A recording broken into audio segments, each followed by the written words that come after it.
So in this first video we're going to be talking about the general structure of the eye. What does it do? What are all the bits called? I'm not going to go into massive detail on each point because we're going to go through each area and talk about how it really does its job at a later date. So for now it might be a bit rushed, but it's going to be a whistle-stop tour. It's going to be just an overview of how the eye works and what are the structures of the eye.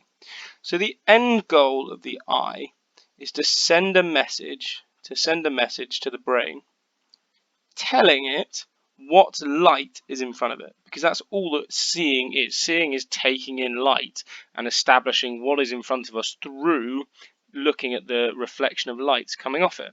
So if we have a light bulb up here and that light bulb sends off a light ray, light travels in straight lines, but that's not a particularly straight line, but bear with me.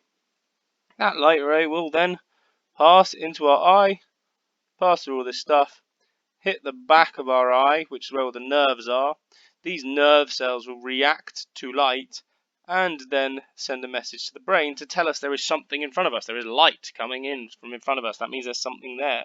Light is reflecting off something in front of us. But that's all well and good, but that's not enough detail for your GCSE. So let's think about what really happens. So first things first, as I said, light comes off our light bulb and it will hit our weird rhomboid. That rhomboid will then reflect the light, and it will pass into our eye here. The first thing it meets is this layer here, which is called your conjunctiva.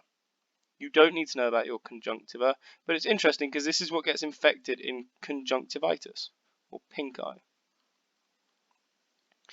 And it's a sort of protective layer, but we don't need to know about that. The thing it hits behind it, which is this bit, so that's the conjunctiva here, this bit just behind it, is our cornea. And you do need to know about your cornea. And your cornea is the first refractive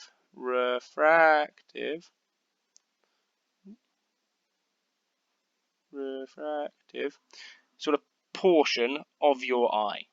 And what that means is that it bends light. So if this light ray comes in, I'm just going to draw it a little bit better, it then bends it. And it will send it through our lens. Our lens will then bend it again. And it will hit the back of our eye. So our cornea is refractive and our lens is refractive.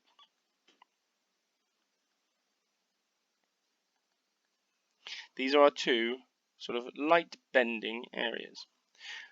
When we get the light eventually through, I'm not going to draw it with it all refracting because it's not particularly neat. So the light is coming through our eye and hitting the back of our eye. The next thing we hit, the most important bit is we're hitting this area here, which is where all the nerve cells in our eye exist. And this is what detects the actual light. Everything else is leading up to this point. It's what detects the light. And this is our retina.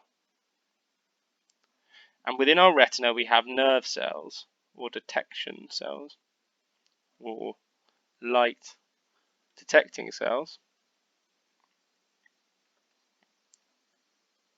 which come in two sort of flavors. So we've got our rods and our cones. The rods and the cones are what make those electrical impulses. They're nerve cells, so they make electrical impulses. But the eye itself can't process this information. It's the brain that does that. So it has to travel back to the brain along a nerve. And that nerve is this bit part here. And that is your optic nerve.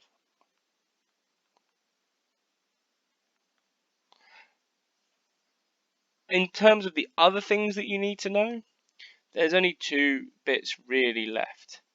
And this is where I'm not going to talk massively, and I'm just going to sort of go over them. So this bit at the front is actually your iris. So this is the coloured part of your eye. If we looked at this from front on, it would be a circle, but we've taken a slice through. So this is what a circle would look like with a slice. This bit in the middle is your pupil. So your pupil is actually just a hole which light is where the light goes in. Your iris is used to change the amount of light going into your eye. If your iris expands and covers more of the lens, you're going to make your pupil smaller and less light is going to get in.